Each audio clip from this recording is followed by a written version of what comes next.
yafqahu qawli amma ba'd. Setelah sekian purnama tidak ketemu, ini tahun baru sampai berapa tahun kita tidak ketemu. Tahun baru Islam.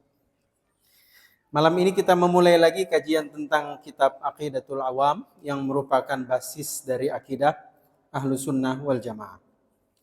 Malam ini kita akan memulai dari tema tentang nama-nama lain dari Al-Quranul Karim. Kalau yang pakai kitab ini halaman 97. Judulnya tentang Al-Quranul Karim. Hadirin yang dimuliakan Allah. Setiap nabi ketika berbicara tentang mukjizat, pasti kalau kita menyebut satu jenis mukjizat, langsung kita terbayang sosok nabinya. Coba contohnya. Menghidupkan orang mati dengan izin Allah. Siapa langsung muncul di kita? Isa alaihissalam. Menghidupkan burung yang sudah terpotong-potong. 4 ekor burung. Siapa? Ibrahim alaihissalam. Membelah lautan. Musa alaihissalam. Sekarang Muhammad sallallahu alaihi wasallam. Apa mukjizatnya? Banyak, Pak. Unlimited, tidak terhingga. Cuma sosok Nabi itu identik dengan mukjizat yang paling agung beliau, yaitu Al-Quranul Karim. Al-Quran yang dibaca itu mukjizat isinya. Bukankah isinya tentang laut yang berjumlah 7? Dan dibuktikan sekarang, orang bule menyebut laut apa? 7 seas kan? 7 laut. Nggak pernah disebut satu laut. Laut itu di dunia 7. Ada laut Adriatik, ada laut Pasifik, terus gitu. Itu 7 semua. Lihat Al-Quran. Sab'atu abhur, kata Allah. 7 lautan. Mukjizat ilmiah. Lagi. Sab'a samawat. Al-Quran bilang, di atas kepala kita ada 7 langit. Nah, betul. NASA itu menembakkan laser dengan pantulannya itu. Memantul terus, memantul. Kemudian terbalik sampai ke bumi, datanya dicek. Sama kayak tukang. Kalau dulu kan pakai meteran ya. Lambat, Pak.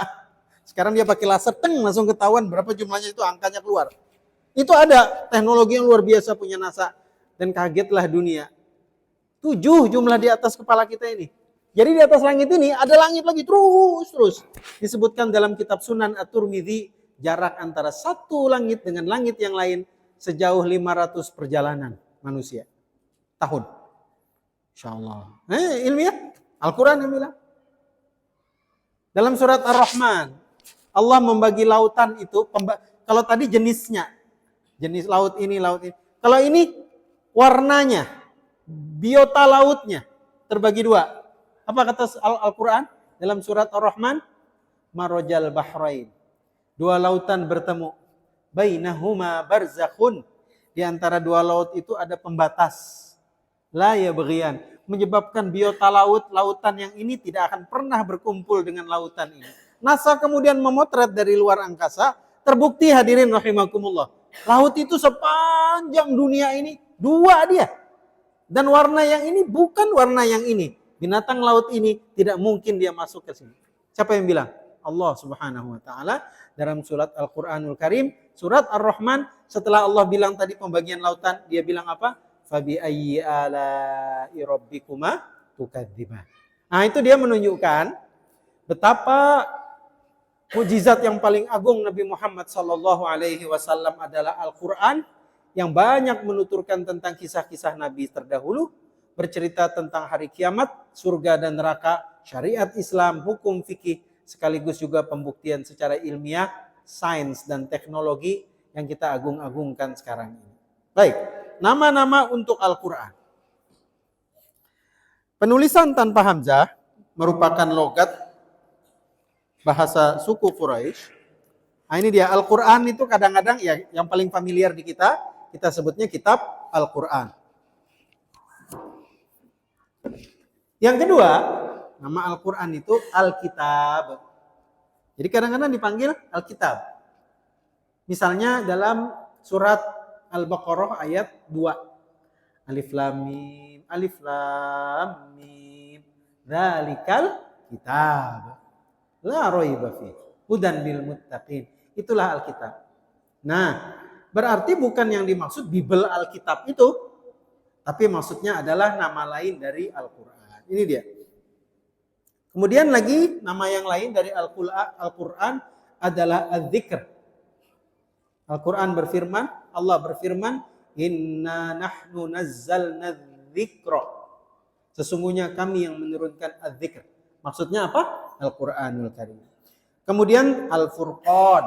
Nah juga kita tahu ada satu surat dalam Al-Quran namanya surat Al-Furqan. Kemudian jumlah juz Al-Quran ada 30 juz. Mau Al-Quran diterbitkan di mana? Pasti 30 juz. Kalau ada 29 juz kurang itu. Kalau ada yang bilang 31 kelebihan. Konon ini ya perlu pembuktian lagi. Di pemahaman Syiah, Qurannya itu ada 40 juz. Jadi ada 10 juz yang hilang katanya. Itu versi mereka, sebagian dari Syiah. Tapi kalau kita minta buktikan bahwa betul hilang, dia juga tidak bisa buktikan. Makanya Al-Quran di Iran itu berapa jumlahnya? 30 juga. Walaupun dibilangnya hilang 10 juz. Mana hilangnya? Ada yang mau buktikan bahwa pernah hilang. Mereka juga nggak tahu. Pokoknya katanya gitu deh kata kakek-kakek kita dulu. Ceritanya begitu, kata mereka. Dan suratnya berjumlah 144 surat. Dimulai dari Al-Fatihah, diakhiri dengan An-Nas. Mungkin ada yang bertanya begini. Kan ayat yang turun itu adalah 5 ayat dari penggalan awal surat Al-Alaq. Iqra' bismi rabbikal ladzi khalaq. Terus kenapa Al-Fatihah yang paling awal? Padahal Al-Fatihah itu enggak turun di awal, Pak. Dia di tengah-tengah. Gimana cara jawabnya? Paling enak jawabnya wallahu a'lam. Itu adalah sesuatu yang irrasional, sesuatu yang tidak boleh dirasionalkan, tidak boleh dibicarakan. Kita ngomong apa? Pokoknya begitu. Nah, pokoknya jadi dari Allah sampai ke Nabi, kemudian disuruh oleh Nabi para penulis wahyu itu, misalnya Ubay bin Ka'ab, Muawiyah bin Abi Sufyan, siapa lagi itu beberapa sahabat dipanggilnya, kamu taruh ini di sini, jangan terbalik-balik. Gitu Nabi suruh. Sudah sahabat ngikut aja. Dan mereka pernah mendengar Nabi membaca ayat dalam Al-Quran. Di sholat-sholat tertentu, pasti runut Pak. Habis Al-Baqarah, terus ayat yang lain, terus ayat yang lain, terus surat yang lain, terus surat yang lain. Sesuai dengan ritme urutannya. Ayo kita lanjut. Perhatikan hadirin rahimakumullah. Al-Quran itu, dia mengklaim dirinya tidak mungkin terjamah oleh tangan usil manusia. Ditambah, dikurangi titik, komanya, yang harokatnya ini salah cerita ini. Itu kenapa? Karena Al-Quran mengatakan, lihat, Inna nahnu nazzalna dzikra, surat Al-Hijr ayat 9. Inna nahnu nazzalna dzikra wa inna lahu lahafizun. Sesungguhnya kamilah yang menurunkan Al-Quran dan sesungguhnya kami benar-benar memeliharanya. Ayat ini cuma ada dalam Al-Quran. Itu sebabnya mulai dari zaman Nabi menjadi Nabi, ribuan ayat turun sepanjang hidup beliau, 23 tahun lamanya itu. 40 tahun sampai usia 63 kan baru meninggal, berapa itu? 23 tahun. Tidak ada satupun yang berubah sampai sekarang. Ini dia gara-garanya, ini jaminan Pak, jaminan. Ini kitab nggak mungkin berubah. Coba ada yang berani ngerubah. Ini ribuan hafiz Quran loh satu Indonesia ini. Anda coba-coba salah, tegur sana. Itu Quran tuh hebat gitu. Dulu ada George Soros namanya. Bukan. Anis Soros. Kalau George Soros itu yang ekonomi itu. Anis Soros. Udah mati dia mungkin 3 atau 4 tahun yang lalu.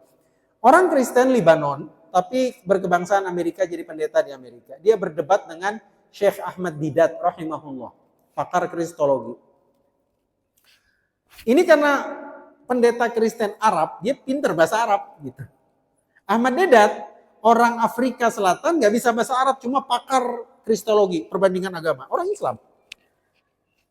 Kata Anis Soros, dia bilang, Quranmu menantang kami untuk mendatangkan satu ayat bikinan kami bisa lakukan itu, kata dia. Wah, ini orang Arab ini, kami bisa. Kemudian dia bilang ini Al-Quran tambahan dari saya. Mau dengar ayatnya? Bikinan dia. Bunyinya Al-Fil. Khurtumuhu tawil. Zailuhu kabir. Asik enggak dengarnya? Ini ayat bikinan orang Arab Kristen. Enggak asik. Mau tahu apa artinya? Al-Fil, gajah. Khurtumuhu tawil, belalainya panjang. Udunuhu kabir, telinganya besar. Nah apa? Ya terus mau ngapain? Cuma gitu aja. Coba ayat Al-Quran. Orang Arab yang non-Muslim saja tertegun. Abu Lahab, Abu Jahal. Dia dengan ayat Al-Quran itu tertegun. Ini nggak mungkin dari otaknya manusia, kata dia. Alam taro kaifa fa'ala rabbuka bi ashabil fil. Tidakkah kamu perhatikan bagaimana Allah memperlakukan segerombolan pasukan bergajah? Ini dengernya aja gitu apa ya? Ada haibahnya, ada wibawanya, itu Al-Quranul Karim. Nah, sementara jaminan yang sama, ayat-ayat ini, kitab suci ini tidak mungkin terjamah, dirusak oleh tangan manusia. Tidak pernah ditemukan dalam Injil, dalam Tanuh, dalam Taurat, dalam kitab suci manapun di dunia ini dalam tanda kutip. Misalnya, ini Injil, tidak ada keraguan-keraguan di dalamnya. Kami akan menjaga ayat-ayat. Enggak ada.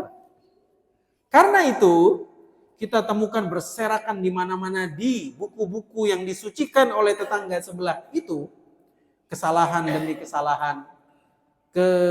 Ketidakcocokan demi ketidakcocokan.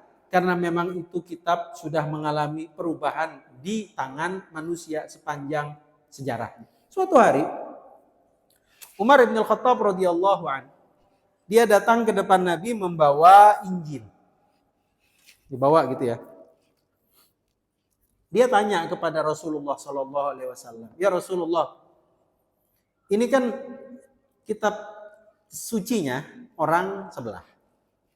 Bagaimana cara kita memperlakukannya? Mengingat bahwa Nabi Isa, kita tahu Nabi Isa itu kitab suci yang beliau ajarkan adalah Injil, Bible itu. Bagaimana kita menyikapinya sebagai orang Islam? Nah, ini buat kita juga sekarang ini. Kata Rasulullah Sallallahu Alaihi Wasallam, jangan kamu benarkan semua isinya, jangan disalahkan semua isinya. Karena masih ada sisa-sisa kebenaran di dalam kitab itu, tapi banyak juga kesalahan dan cerita-cerita tangan-tangan manusia dimasukkan ke dalam kitab itu. Jadi ya gitu deh. Siapa yang bisa memilah mana yang betul dari Allah, mana yang tidak? Itu cuma para ulama, Pak. Yang terbiasa ulama Islam baca kitab-kitab seperti itu. Misalnya kalau di Indonesia, Ustadz Kainama, Ustadz Menachem Ali dari Airlangga, Profesor, Ustadz siapa itu yang terkenal? Zakir Naik. Dan seterusnya dan seterusnya. Itu yang bisa mengatakan ini masih ada ajaran tauhid dan ini bukan ajaran tauhid. Misalnya contohnya, wahai Bani Israel, nah ini dalam Injil atau dalam Taurat, Tuhan kita adalah Allah. Allah maksudnya sembahlah Tuhan kita. Nah itu kan cocok itu dengan Islam. Nah itu maksudnya ayat-ayat itu, kitab seperti itu agak sulit, tapi paling tidak kita harus membenarkan sebagian kalau kita tahu, tapi juga jangan disalahkan secara keseluruhan. Baik, itu tadi tentang Al-Quranul Karim, dan tema tentang Al-Quranul Karim ini Bapak-bapak bisa memperluas kajiannya di internet, itu banyak ya. Ada buku yang bagus judulnya Ulumul Quran karangan Profesor Dr. Syekh Manna Al-Qattan rahimahullah. Yang selanjutnya, kitab suci yang lain namanya Suhuf. Belum pernah dengar ya? Taunya Taurat, Injil, Zabur gitu. Namanya Suhuf. Sekarang kita dengarkan Syekh atau pengarang kitab ini dalam matan syairnya menceritakan tentang Suhuf ini. Bismillahirrahmanirrahim. Nazim rahimahullah berkata, wa suhuful khalili wal kayyimi wal kalimi fiha kalamul hakamil alimi. Dan suhuf Nabi Ibrahim Al-Khalil dan Nabi Musa Al-Kalim di dalamnya merupakan kalam zat yang maha menghukumi dan maha mengetahui. Penjelasan. Setiap orang yang mukallaf wajib meyakini. Masih ingat istilah mukallaf? Yang rutin ikut kajian saya sebulan sekali harus sudah hafal ini istilah-istilah tauhid, Pak, istilah fikih. Kalau saya sebut mukallaf, nggak akan saya ulang lagi ya, ini terakhir. Kalau disebut mukallaf itu maksudnya orang Islam yang sudah balik, sudah balik, kemudian sudah ada kewajiban untuk menjalankan rukun Islam yang 5. Itu namanya mukallaf.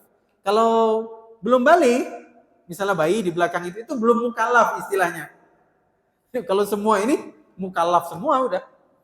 Nah, jadi setiap orang yang mukallaf wajib meyakini bahwa Allah Ta'ala telah menurunkan beberapa lembaran atau suhuf kepada junjungan kita Nabi Ibrahim alaihi salam. Nah, lihat. Nabi Ibrahim itu ada juga dapat kitab suci. Namanya suhuf. Di mana dalam Al-Quran? Surat Al-A'la kah? Akhir dari surat Al-A'la. Suhufu Ibrahimah. Ya kan? Suhuf Ibrahimah wa Musa dan Musa alaihi salam. Allah juga telah menurunkan beberapa lembaran sebelum turunnya kitab Taurat kepada junjungan kita Nabi Musa alaihi salam. Jadi Nabi Musa itu dia punya 2 kitab suci. Yang pertama namanya suhuf. Sama seperti Ibrahim. Namanya sama, syariatnya sama, redaksinya sedikit berbeda. Baru setelah suhuf, Allah menurunkan kitab suci yang lain namanya Taurat. Gitu dia. Nah gitu.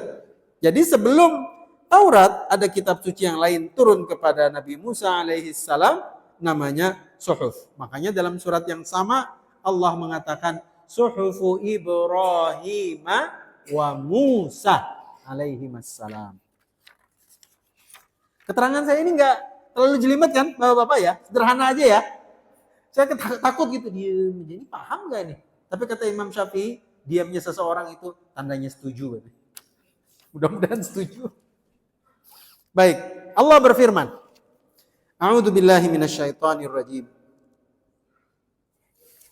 Am lam yunabba bima fi suhufi Musa wa Ibrahim alladhi waffa alla taziru waziratu wizra ukhra wa an laysa lil insani illa ma sa'a wa anna sa'yahu sawfa yura thumma yujzahu al jazaa al awfa wa anna ila rabbikal muntaha. Artinya, atau belum diberitakankah kepadanya apa yang ada dalam lembaran-lembaran Musa, suhuf Musa dan suhuf Ibrahim yang selalu menyempurnakan janji, yaitu bahwasanya seorang yang berdosa tidak akan memikul dosa orang lain. Lihat doktrin Islam mulai dari zaman Musa, Ibrahim sama. Seorang itu tidak mungkin menanggung dosa orang lain. Tapi agama yang muncul tetangga kita kan enggak. Ada dosa keturunan istilahnya. Pahamlah yang saya maksud. Tetangga kita. Agamanya. Jadi ini menanggung dosa yang ini. Makanya harus muncul seorang penebus dosa. Gitu. Dalam Islam enggak bisa. Orang yang bunuh ini kenapa kamu tangkap ini? Enggak adil itu. Ada orang bule masuk Islam. Ketika ditanya kenapa kau masuk Islam? Dia bilang dalam agama lama saya itu aneh. Masa ada penebusan dosa? Yang berdosa ini yang nanggung. Jadi Tuhan muncul untuk dibunuh, kemudian disalib untuk menanggung dosa semua manusia. Ya nggak bisa dong, apa salahnya dia? Kan aneh Pak, nggak adil. Hatta orang kembar sekalipun, kembar serupa semuanya. Namanya yang ini biasanya kalau di Indonesia Hasan, adanya Husain gitu ya. Hasan Husain. Identik. Yang membunuh, yang berbuat salah itu Hasan. Adil nggak kalau yang ditangkap Husain? Nggak adil kita bilang. Coba lihat. Nah ini sesuai.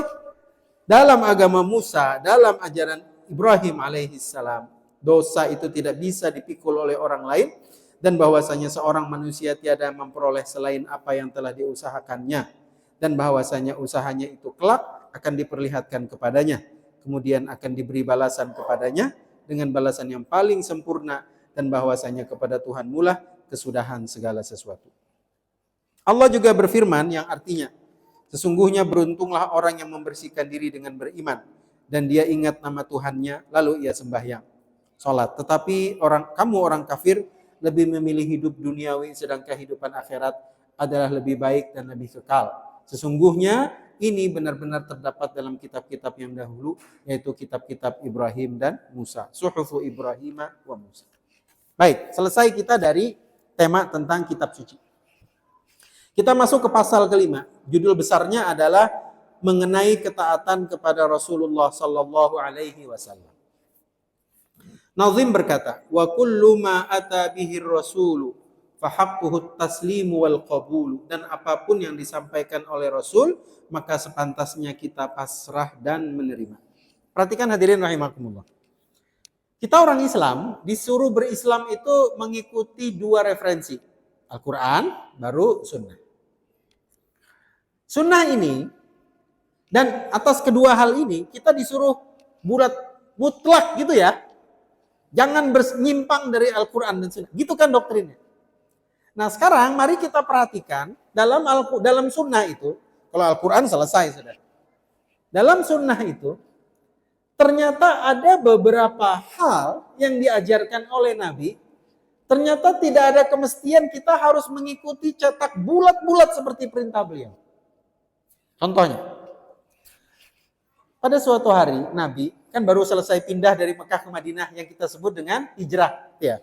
Sampai di Madinah, Nabi di Mekah itu kan orang tradisinya masyarakat pedagang, jarang petani, Pak. Begitu pindah ke Madinah, bapak-bapak yang pernah umroh atau haji tahu, Madinah itu lebih subur kan, ada pohon-pohonnya hijau. Itu daerah pertanian. Nabi karena belum pernah dan tidak pengalaman dalam urusan pertanian, jalan-jalan di pedalaman Madinah. Dia ngelihat ada seorang sahabat di atas pokok pohon kurma. Dia lagi, kalau kita apa sih namanya orang pertanian yang tahu, stek itu loh. Cuma kurma itu dia teknisnya lain, dia harus dikawinkan. Kalau nggak dikawinkan nggak bisa. Nah, yang Nabi katakan ke sahabat itu, kamu lagi ngapain? Lagi nyetek. Ada yang paham Pak nyetek pohon kurma? Kurma itu ternyata dia nggak bisa satu pohon kurma. Dia ada jantan, ada betinanya. Kawan saya nggak paham, sama oonnya sama saya. Punya pohon kurma di depan rumah ditanam. Mau 1000 tahun nggak tumbuh-tumbuh, nggak dikawinkan rumahnya. Harusnya ada betinanya, ditaruh di putik sarinya di situ. Putik sari jantan ditaruh di betina, baru tumbuh. Nah, dan ada caranya lah. Kata Nabi, kenapa nggak stek? Stek itu mungkin caranya kayak stek batang gitu mungkin ya. Oh, kata sahabat gitu ya Rasulullah. Iya, di stek batang. Udah. Pas giliran masa panen, itu pohon busuk malah. Sahabat itu langsung cari Rasul Sallallahu Alaihi Wasallam. Ya Rasulullah, itu kemarin yang kau ngasih nasihat malah nggak. Loh, jadi gimana? Harusnya nggak gitu ya Rasulullah. Cuma dia nanya dulu, yang kemarin itu wahyu kah atau tidak? Kata Nabi, enggak. Itu sekedar pendapatku. Dari sini kita bisa ambil kesimpulan. Ada dari sisi kenabian, unsur-unsur manusiawinya yang itu tidak masuk dalam syariat. Tapi kalau kita ngikuti, mantap. Misalnya apa? Nabi makan nasi kah? Gandum, roti. Coba Bapak ikutin itu. Kita mau 1 kilo makan roti. Begitu pulang mamanya nanya, sudah makan gak Pak? Belum. Belum makan nasi. Gitu kan orang Indonesia. Kita mau sunnah. Enggak gitu. Blangkon di Arab. Surban di Arab. Jawa bukan sorban dia, blangkon. Dan itu bagi dia sudah alim banget, soleh banget gitu. Itu tradisi.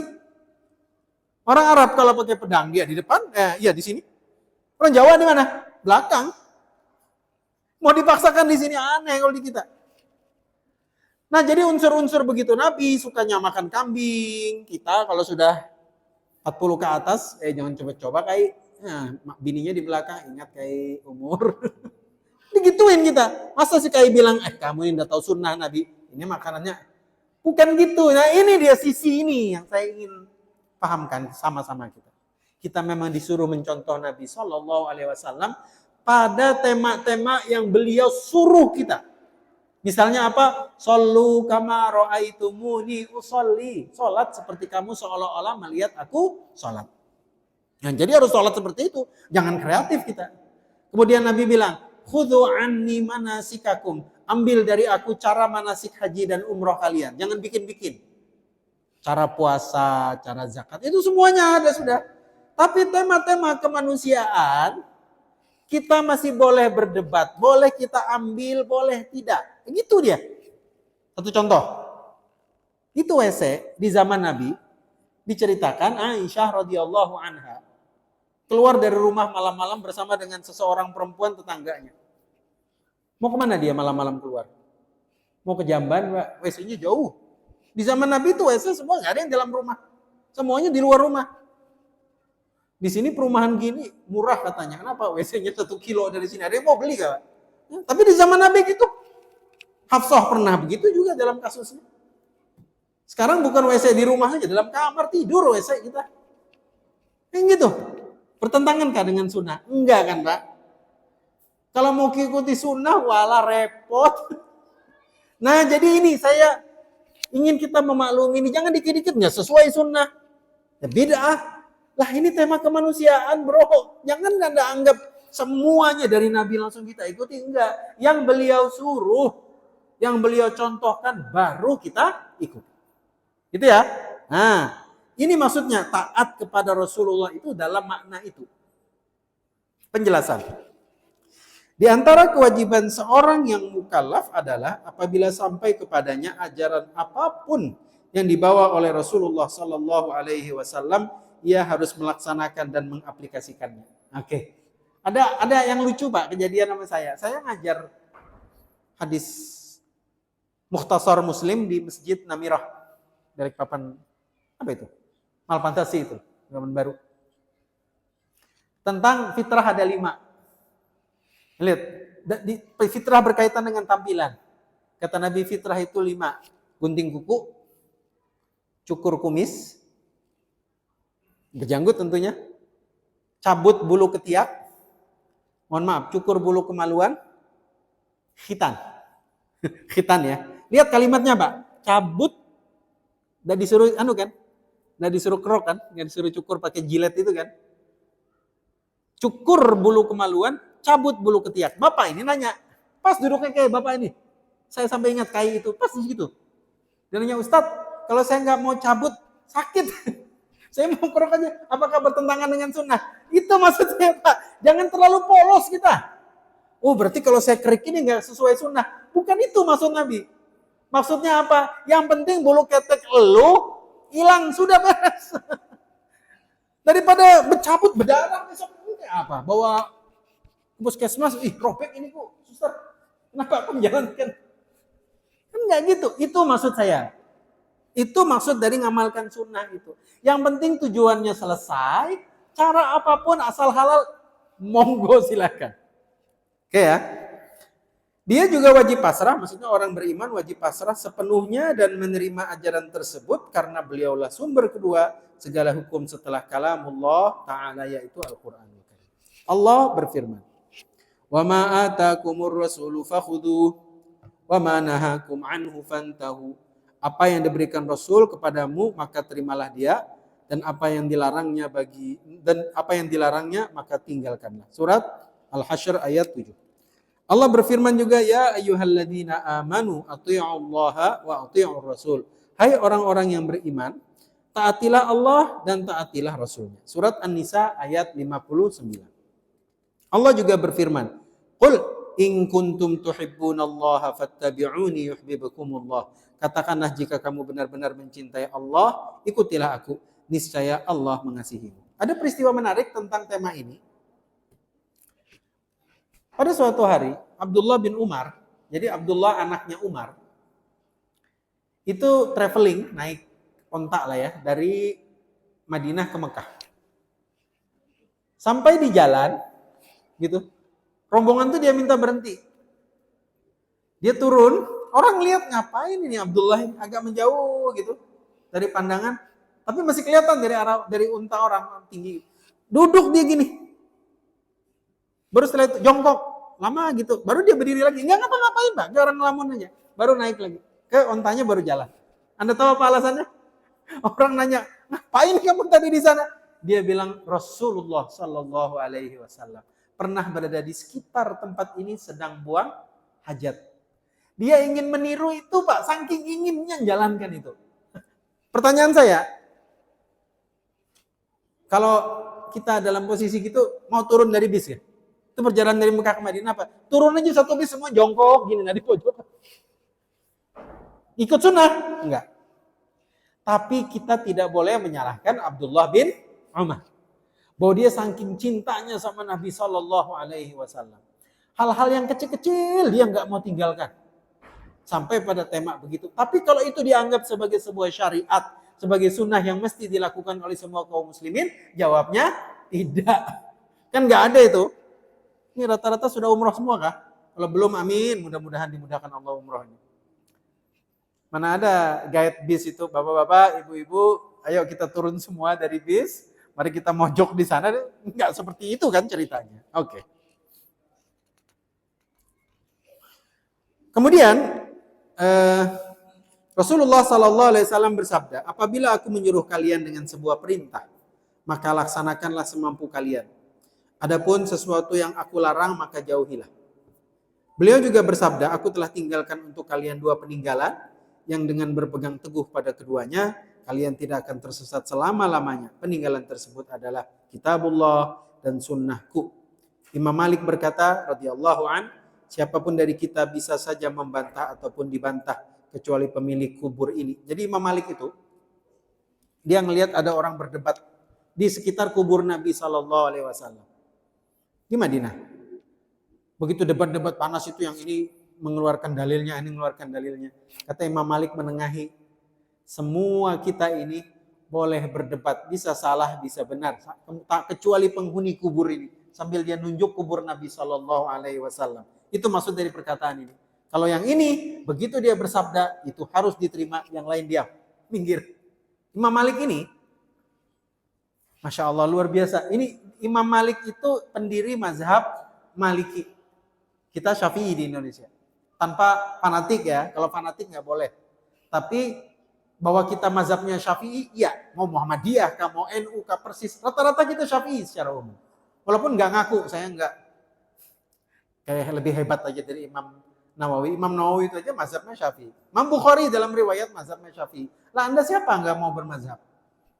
Lebih hebat dari Imam Bukhari kan? Baik. Imam Malik ini pendiri mazhab Maliki. Biasanya dipakai di Afrika, Tunisia, Jazair, Maroko, Spanyol itu mazhabnya Maliki. Imam Malik ini dia disebut juga Imam Darul Hijrah. Dia tinggalnya di Madinah. Oke, Imam Malik itu saking respeknya sama Nabi Shallallahu Alaihi Wasallam. Dia seumur hidup kalau berada di Madinah, dia pantang naik kendaraan, Pak. Yang kedua, pantang pakai sendal atau pakai sepatu. Anda tahu alasannya? Dia bilang, aku nggak tega, kata dia. Makhluk yang paling mulia di dunia dan di akhirat terkubur di bumi Madinah. Aku jalan-jalan di atas beliau pakai sendal dan pakai kendaraan. Itu Imam Malik. Saking respeknya pada Nabi SAW. Imam Malik juga, dia pengajar hadis. Salah satu kitab yang terkenal sebelum kitab Sahih Bukhari dan Muslim adalah kitab beliau namanya Al-Muwatta Imam Malik. Sudah terjemahkan dalam bahasa Indonesia. Bapak kalau mau beli bagus. Kitab Muwatta ini diajarkan oleh beliau. Beliau tuh kalau mau ngajar Muwatta, dia bilang, aku kalau mau ngajar Muwatta ini seolah-olah Nabi hadir di sampingku. Dia cuma jubir aja, kata dia. Dan dia tandanya kalau mau ngajar, sejam lagi dia mau ngajar hadis, dia pakai siwak. Dia pakai minyak wangi yang paling mahal. Dia pakai pakaian yang paling mewah. Kenapa dia bilang? Demi menghormati Rasulullah Sallallahu Alaihi Wasallam. Saya tadi niru kayak gitu.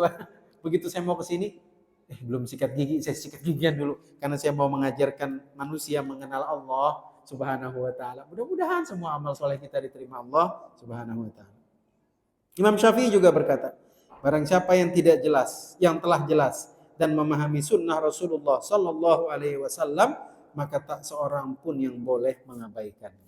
Baik, ini karena pertemuannya sebulan sekali, biar kita dapat banyak sekaligus. Sekarang pasal kelima mengenai hari akhir. Nazim berkata, imanuna biyaumi akhirin wajib wa kulli ma kana bihi minal ajab. Hukumnya kita beriman pada hari akhir adalah wajib dengan segala kejadian luar biasa yang ada pada hari itu. Penjelasan, setiap orang yang mukallaf wajib percaya dan beriman dengan hari akhir. Allah berfirman, walakinnal birra man amana billahi wal yaumil akhir Akan tetapi sesungguhnya kebajikan itu ialah beriman kepada Allah dan hari kemudian. Saya dulu pernah berpikir gini, Pak.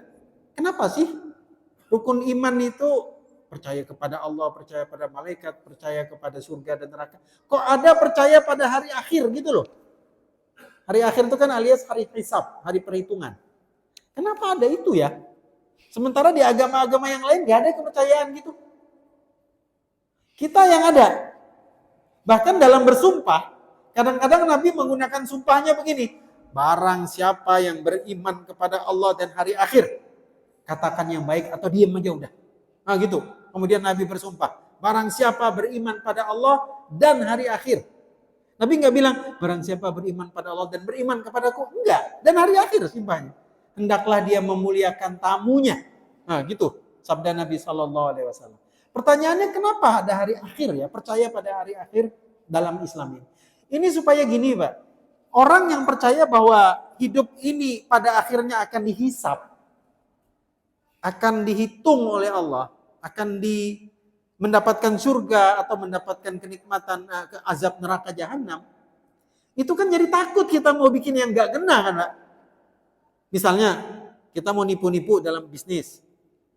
Kita bilang apa? Wah ini memang di sini tapi nanti di akhirat kayak gimana? Gitu kita. Takut nanti akan dihisap oleh Allah Subhanahu wa taala. Sementara orang yang ajaran agamanya tidak ada kepercayaan seperti itu. Ya namanya sudah ditebus dosanya kan?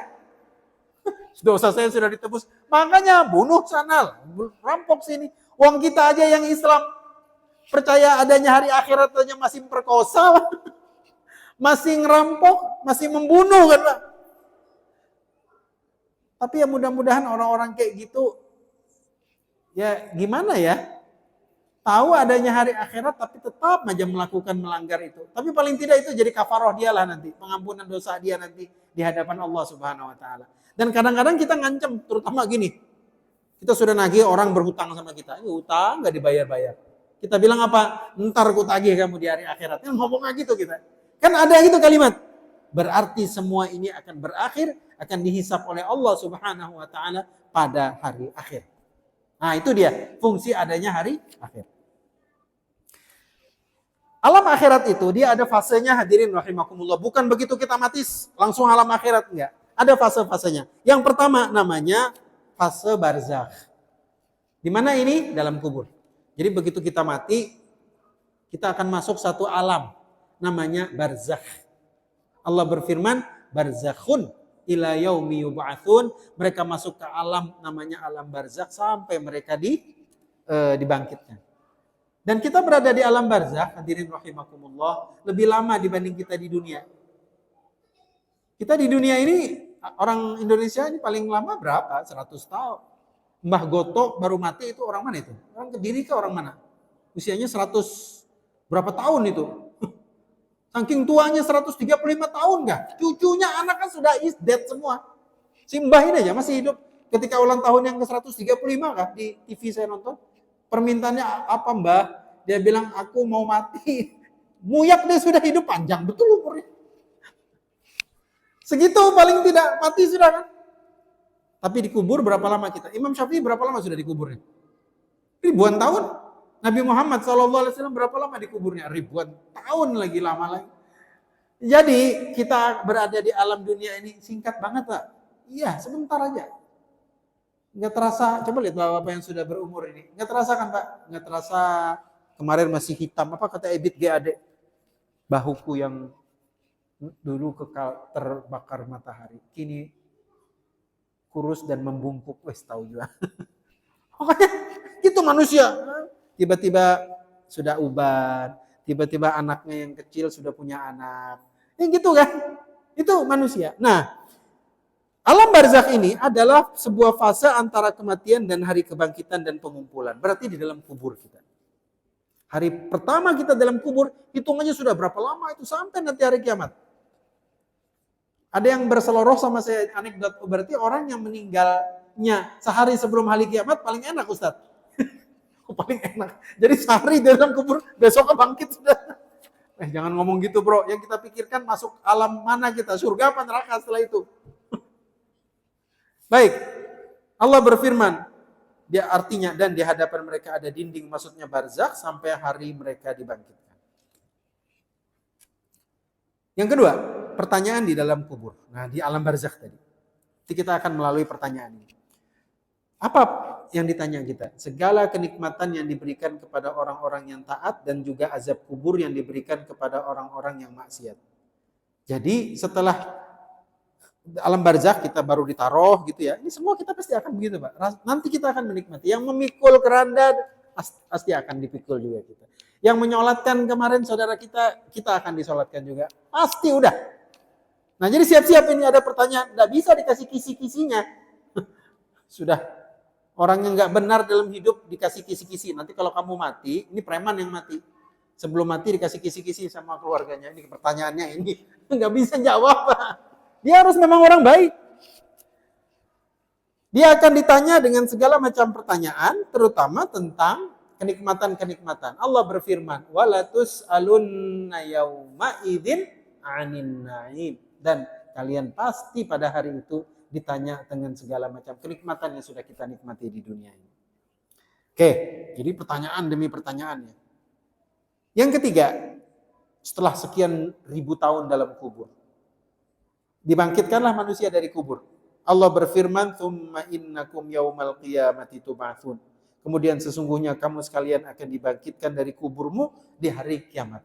Jadi hari kiamat kejadian, mungkin pagi, mungkin sore, mungkin sorenya maghrib sudah bangun kita. Gitu. Kalau yang matinya, itu tadi sehari sebelum hari kiamat. Kalau ribuan tahun ya sudah, habis ribuan tahun terjadi kiamat, kita bangkitlah kemudian. Dan Nabi SAW bercerita tentang kekacauan hari kiamat itu. Begitu manusia dibangkitkan kan bingung itu. Karena alamnya bukan alam yang dia kenal, Pak. Ada yang bangkit dalam keadaan senang, ada yang bangkit dalam keadaan nestapa, dan Nabi pernah bersabda, setiap kita akan dibangkitkan oleh Allah Subhanahu wa taala dalam posisi, dalam keadaan ketika kita meninggal dunia. Nah itu. Jadi yang mabok, ya begitulah dia dibangkitkan. Yang dalam keadaan baca Quran, kemudian meninggal, seperti itulah. Yang paling indah dulu ada ulama besar Mesir, namanya Syekh Muhammad Kishk rahimahullah. Buta dia orangnya, tapi dai sejuta umat. Kalau dia ceramah ribuan yang datang. Dia permintaannya satu, ya Allah di usia lanjutku, jadikan aku mati husnul khotimah dengan hari yang terbaik dalam kondisi yang terbaik. Dikabulkan Allah Subhanahu wa taala. Gimana cara matinya? Habis sholat subuh, sebelum sholat subuh dia mandi, gitu. Orang tua udah 60-70 umurnya. Mandi gitu bagus, itu hari Jumat. Kemudian setelah sholat subuh, dia sholat duha, nggak bangun lagi, sujud gitu. Masya Allah indahnya. Karena itu para ulama kita memberi petuah. Kalau Anda saat sujud, berlama-lamalah meminta kepada Allah dengan segala minta, dan jangan lupa selipkan satu permintaan. Allahumma rzuqna husnal khatimah. Ya Allah berikan kami husnul khatimah. Itu berat. Karena manusia itu bukan dinilai di awalnya ya. Saya ulang. Manusia tidak akan dinilai di awalnya. Tapi manusia dilihat bagaimana akhirnya. Siapa Umar bin Khattab radhiyallahu an ketika dia memulai kehidupan? Preman pasar lah Umar itu. Siapa Khalid bin Walid? Tukang jagal itu. Tukang ganggu orang di pasar. Tapi kemana Umar sekarang? Di mana dikuburnya? Di samping Nabi SAW di dalam Masjid Nabawi. Coba bapak-bapak. Makanya kita nggak usah ambil pusing dengan masa lalu kita. Preman pasar, manggar kan? Orang penjahat kan, nggak kenal Islam lah. Itu lama-lama Allah sudah ampunkan lah. Asal kita beristighfar. Tapi yang terakhir itu loh, momen terakhir itu bagaimana kita, kalau itu terbaik, terbaiklah kita. Bukankah kita menilai orang lari apa? Balapan lari. Kan nggak peduli dia mau start di nomor 1, 2, nomor 3, ke punggungnya nggak peduli kan Pak. Tapi siapa yang masuk finish pertama? Itu manusia begitu. Nah, di hari berbangkit itu kata Nabi, engkau akan dibangkitkan dalam keadaan bagaimana kamu mengakhiri kehidupan. Kemudian yang keempat, pengumpulan segala jasad ke tempat berkumpul pada pasca kebangkitan. Jadi kita akan digiring menuju satu titik master point gitu, tempat berkumpul semua manusia tumplek-blek mulai zaman Adam sampai hari kiamat kumpul di titik itu. Itu disebut padang mahsyar. Mahsyar itu digiring. Nah ini dia, hasyar. Dan ada surat Al-Hasyr di dalam Al-Quran. Makanya disebut padang mahsyar. Padang di mana manusia digiring di situ. Kumpul semua di sana. Bagaimana kondisi manusia saat itu? Kata Nabi, tidak ada yang pakai baju sekali sedikit pun. Dan kondisinya seperti baru dilahirkan oleh ibunya. Tapi bukan bayi ya, sudah dewasa semua. Nggak ada yang pakai pakaian. Laki dan perempuan. Aisyah ketika mendengar hadis itu, dia bingung, ya Rasulullah. Laki perempuan nggak ada yang pakai pakaian, saling melihat satu sama lain. Apa kata Nabi SAW? Al-amru a'zamu min hadza ya Aisyah. Urusannya lebih berat daripada sekedar pandang memandang aurat masing-masing ya Aisyah. Itu hari kiamat, Pak. Orang mau dihisap, mana sempat lagi lihat aurat orang. Kalau ada orang mau dihukum mati 5 menit lagi. 5 menit lagi nih. Kemudian kita bilang, "Bapak mau makan apa yang paling enak saya kasih?" Mau ketemu sama istri Kanisia, silakan berhubungan. Kira-kira khusyuk enggak dia? Enggak bakalan, Pak. Saya nonton di YouTube video orang, 1 jam lagi dia mau dihukum mati. Di mana ya? Di Meksiko kah? Botak kepalanya gitu, kurus. Dikasih makanan yang paling enak terakhir yang dia mau. Di kamera apa? Tangannya, mau makan aja gini. Saya lihat 1 jam lagi mau ditembak. Yang nembak tuh 6 orang lagi. Wah, mampus aku ini. Ya itu sudah. Jadi urusan itu lebih parah daripada itu. Urusan ini lebih parah nanti di hadapan Allah. Kita masing-masing berpikir, gimana hisabku ini sukses atau enggak? Kelakuan di dunia kayak gini aja, nggak berubah-berubah. Oke, jadi kata Nabi SAW, manusia-manusia akan dikumpulkan pada hari kiamat dalam keadaan tidak bersandal, telanjang, dan belum dikhitan. Kembali kita belum dikhitan, orang kondisinya sama kayak bayi, sebagaimana mereka dulu awal diciptakan. Beliau juga bersabda, sesungguhnya kalian akan dikumpulkan dalam keadaan berjalan kaki, berkendaraan, dan ada pula yang diseret di atas muka kalian. Beliau bersabda, orang pertama yang dikenakan pakaian pada hari kiamat adalah Khalilullah, Nabi Ibrahim alaihissalam, dengan 2 helai kain kibti. Kemudian setelah itu Muhammad SAW dikenakan sebuah pakaian yang indah di sebelah kanan arsy. Hadis riwayat Ibnu Mubarak. Imam Hafidh Ibnu Hajar berkomentar, pengistimewaan Nabi Ibrahim dengan dikenakan pakaian terlebih dahulu sama sekali tidak mengindikasikan bahwa beliau lebih mulia dari Rasulullah SAW. Terakhir, yang perlu dicatat dalam poin ini. Nanti setelah manusia dibangkitkan di padang mahsyar kan telanjang bulat semua, laki perempuan. Siapa yang pertama kali dikasih pakaian?